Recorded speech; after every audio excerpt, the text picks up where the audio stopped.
আসসালামু আলাইকুম দর্শক শ্রোতা, আশা করি সবাই ভালো আছেন। আমিও আল্লাহর রহমতে ভালো আছি। আমার আজকের ভিডিওর বিষয় হলো এই যে অবহেলিত একটা পাতা, এর নাম হলো আমাদের ভাষা বলে গন্ধ ভাতাল, বলে গন্ধ ভাদাল বা ভাদালি। বই পুস্তকের ভাষা হলো গন্ধ ভাদালি। এই গন্ধ ভাতাল কিন্তু অনেক উপকারী একটা অবহেলিত পাতা বা সবজি যেই বলি আর কি।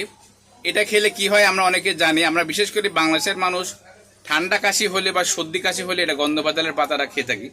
কিন্তু এটা গ্যাসের কাজ করে, বদ হজমের কাজ করে, আমাশার কাজ করে, ডায়াবেটিসের কাজ করে। এর কোনো ব্যাড সাইড ইফেক্ট নেই। এটা কিন্তু অত্যন্ত অবহেলিত একটা প্রাণ মানে সবজি বা পাতা। এই গন্ধ ভাতাল যদি আপনারা নিয়মিত খান, যদি নিয়মিত পাওয়াটা মুশকিল, যদি বাসায় জায়গা থাকে তাহলে জায়গাতে লাগাইতে পারেন। এটা লতা জাতীয় একটা উদ্ভিদ। এটা বেশ সুস্বাদু। যে যেভাবে পারবেন খাবেন। এটা চা বানাক পান করা যায়, অনেকে বড়া বানায় পান করা যায়, অনেকে ভাজি খাওয়া যায়, ঠিক আছে, বিভিন্নভাবে খাওয়া যায়। তবে উপকারী, কোনো ক্ষতি নেই। আমি সবসময় বলি প্রাকৃতিক খাবার খান, প্রকৃতির সাথেই থাকুন।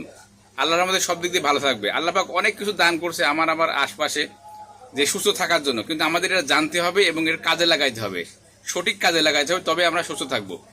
আমি তো বলি সুস্থ থাকা অনেক সহজ, অনেক সহজ। এরা গ্যাসের সমস্যার সমাধান করে, আমাশার করে, বাত ব্যথারও করে টুকটাক। আবার হলো আপনার ঠান্ডা কাশি, সর্দি, জ্বর, এগুলো খাবেন। আল্লাহর মধ্যে খুব ভালো। গন্ধ ভাতাল অবহেলা করবেন না। আপনি যেটা শেষে অবহেলা করবেন ওটাতে আপনাকে প্রতিশোধ নেবে। তাই যে কোনো আশপাশে আল্লাহ পাক অনেক দান করছে ভালো জিনিস। এই ভালো জিনিসগুলো খাবেন, আল্লাহর মধ্যে সুস্থ থাকবেন। আর আমি সবসময় বলি নিজেকে ভালোবাসুন, নিজের জন্য কোয়ালিটি সময় দিন। পৃথিবীর সবচেয়ে দামি সম্পদ হলো আপনার শরীর। আপনার হাজার হাজার লাখ লাখ কোটি টাকা থাকতে পারে, কিন্তু আপনার শরীর যদি অসুস্থ হয় আপনার সব কিছু ভালো লাগবে না, কিচ্ছু ভালো লাগবে না।